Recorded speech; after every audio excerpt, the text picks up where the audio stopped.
It's going to be the fastest Corvette that we've ever done.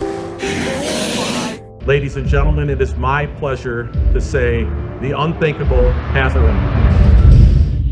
This really is exciting times. Not long ago, we heard the official release date for the ZR1 come, and now, after all those months of endless anticipation, prediction, and stealth discovery, we finally get to see the ZR1. First of its kind, never before seen, an amazing king of the hill coming to claim the throne of the C8. And in this video, we're going to cover all the official numbers on this car, its unforgettable lineage, and of course, the future of the nameplate. This time, what we have in store will simply exceed your wildest imagination. Let's get right into it. So, the C8 platform has been something special, something that spelt great success for the Corvette in general. But this all started with one single car, the Stingray. Yes, that's right. 5 years ago, on a night just like any other night, something incredibly special came in the form of the 8th generation Corvette. The Stingray pulled out that day was the first ever in so many categories. From the mid-engine configuration, supercar beating performance capability, and incredible design, to the unparalleled consumer demand, it was just utterly heartwarming and adrenaline pumping. But of course, this legacy had to continue, and so it did, with the Z06 and the E-Ray coming with the same words attached to them every single time as the first ever in each of their individual features. With the Z06's LT6 engine, a 5.5-liter flat-plane crank Gemini V8, hand-assembled by master engine builders at the Performance Center at Bowling Green Assembly, making its mark with 670 horsepower, thereby making it the highest horsepower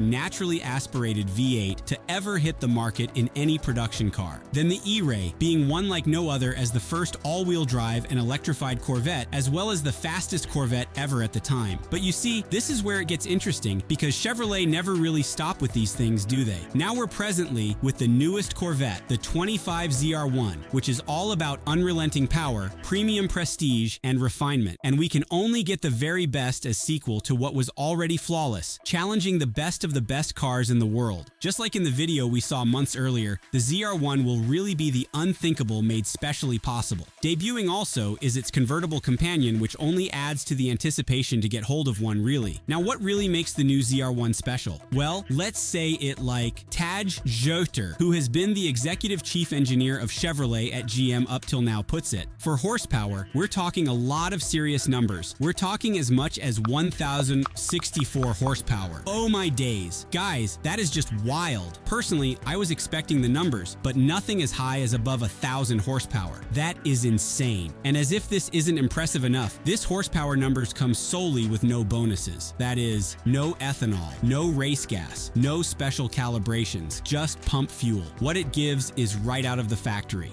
As Mark Roos, president of GM, noted, this is the very first time the Corvette will be making those numbers. The very first time it's been 4 digits. Amazing, really. This literally makes the ZR1, coupled with what we're going to reveal soon, the most powerful V8 ever produced in America by an auto manufacturer. Crazy stuff. In fact, everything about the ZR1 will be at extremes. We've got 828 foot-pounds of torque, which is massive. That's at 6,000 RPM, and more importantly, delivers this torque, over 800 foot-pounds to be exact, from 3,000 to almost 7,000, which is just incredible. And it's all made possible by the 5.5-liter twin-turbocharged double overhead cam flat-plane crank V8, which is called the LT7. This is even more amazing when we consider the fact that, as Roos puts it, it's exactly 5 years and 1 week since the night the mid-engine C8 Corvette was made public. That was the real way out, because then Roos and Taj had explained that they had basically maxed everything that was anything to push the 7th generation to next level. It was literally at its limits. The C7 was as close to perfection as a front-engine rear-drive Corvette was ever going to get. There obviously was no way around it. And so, they needed something fresh, something that Zora Arkus Duntov had always envisioned,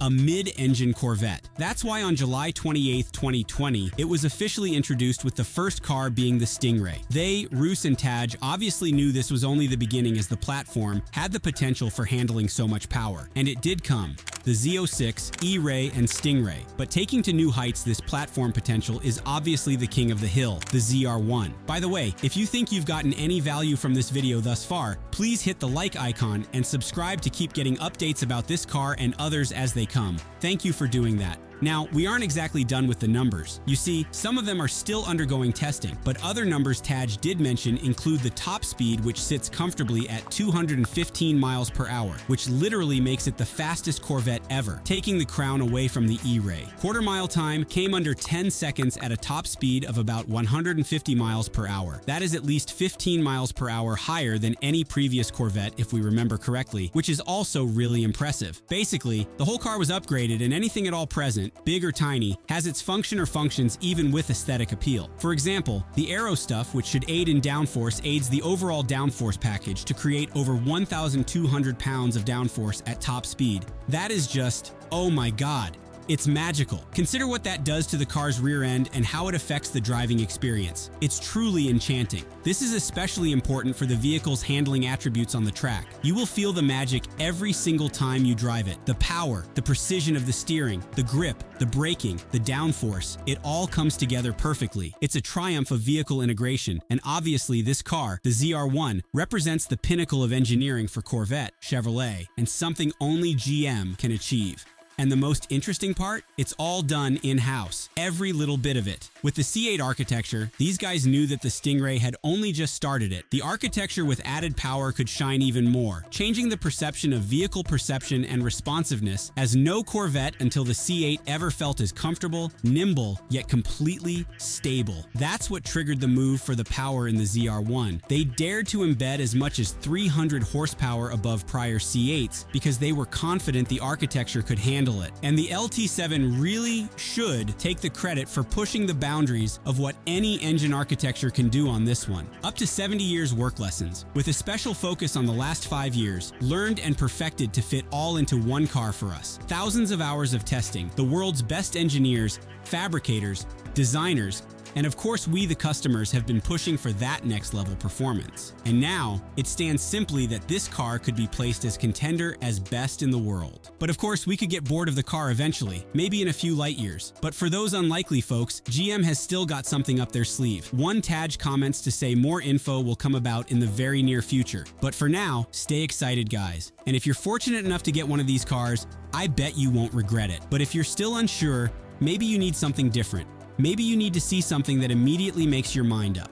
And that's exactly what you'll see in this video. Go watch that next, and I'll see you in there.